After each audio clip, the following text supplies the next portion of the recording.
మాకు షుగర్ ఉందండి తీసుకుంటే షుగర్ పెరగదనొచ్చు.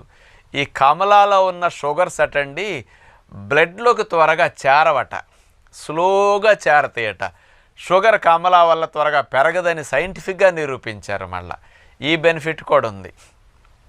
ఇలాంటివి షుగర్ పేషెంట్స్ అయితే కమలాలని డిన్నర్లో తినండి. ఒకవేళ రసం తాగాలంటే కొంచెం తాగండి, 150 ml, అట్లా ఇబ్బంది ఉండదు. అధిక బరువు ఉన్నవారు 200-250 ml జ్యూస్ 5-5:30 అయినా త్రాగొచ్చు. లేదా డిన్నర్లో కమలాలు ఒక 4-3-5 ఒలుసుకుని ఇతర పళ్ళతో పాటు బాగా తినండి. ఇది చాలా మంచిదన్నమాట. అందుకని ప్రతినిత్యం కమలా తీసుకుంటే ఈ రకంగా మీరు ఆశించిన నిద్ర బాగా రావడానికి బ్రహ్మాండంగా ఉపయోగపడుతుంది.